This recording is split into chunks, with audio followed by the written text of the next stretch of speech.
Hello दोस्तों, नमस्कार, प्रणाम। अपने यूट्यूब चैनल पर आप सबका स्वागत करत हई। बहनी, दीदी, माई, चाची, भौजी, काकी जे क्यों यूट्यूब के माध्यम से देखत हई, सबका हाथ जोड़ के तहे दिल से प्रणाम करत हई।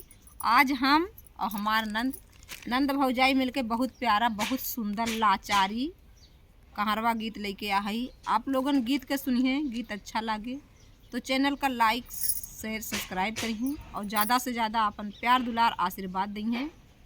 आवे गीत का सुनावत है, बहुत प्यारा गीत बा, वायरल कहारवा नाच गीत बा। तो आप लोग गीत के सुने और आनंद लें गीत का।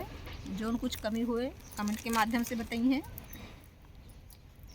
बिना नैना कजरवा ना सोहे राम, बिना नैना कजरवा ना सोहे राम, ना सोहे ना सोहे ना सोहे राम, बिना काजर नयनवा ना सोहे राम, बिना काजर नयनवा ना सोहे राम।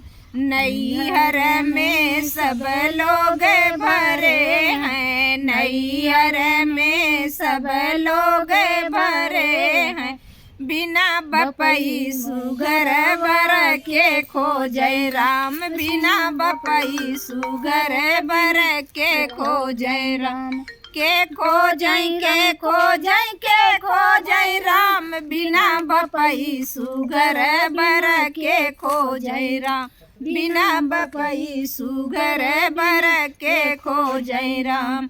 नैहर में सब लोग भरे हैं, नैहर में सब लोग भरे हैं, बिना मैया दरवा के करिए राम, बिना मैया दरवा के करिए राम, के करिए के करिए के करिए राम, बिना मैया दरवा के करिए राम, बिना नैना कजरवा ना सोहे राम, बिना नैना कजरवा ना सोहे राम, ना सोहे ना सोहे ना सोहे राम, बिना नैना कजरवा ना सोहे राम।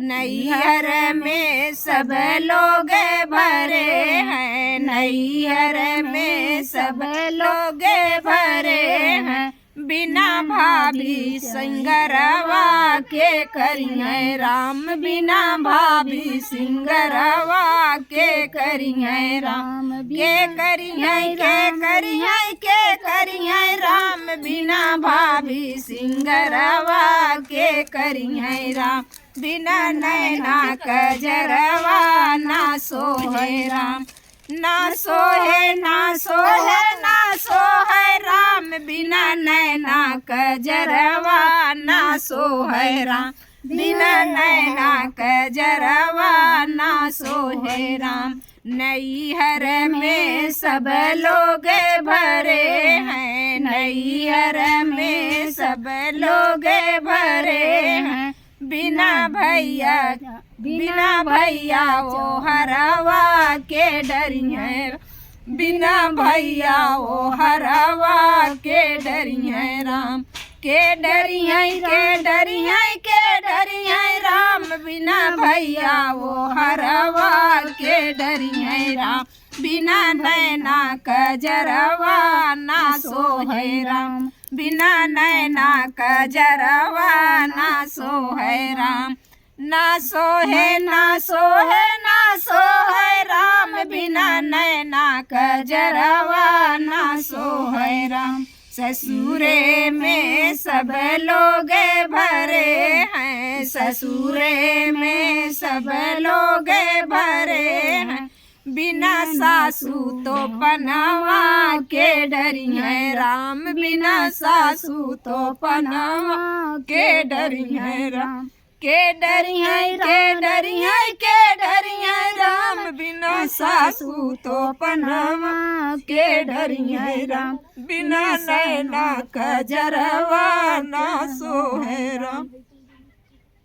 ससुरे में सब लोग भरे हैं, ससुरे में सब सब लोग भरे बिना सैया बिना सैया यादरवा के करिया बिना सजना चाहिए पर से कटी गए नहीं बिना सजना दूलरवा के करिए राम के करिए राम बिना सजना दूलरवा के करिए राम बिना सैना कजरवा ना सोहै राम ना सोहै राम बिना नैना कजरवा ना सोहै राम बिना नैना कजरवा ना सोहै राम। गीत कैसे लाग आप लोग कमेंट में बताइए और ज़्यादा से ज़्यादा अपन प्यार दुलार आशीर्वाद देंगे। मिलत है आगे वो वीडियो में। नमस्कार प्रणाम। बहनी दीदी देखा है हमारा सास लाहीन नाते हमरे बहुत अमरख लागत है।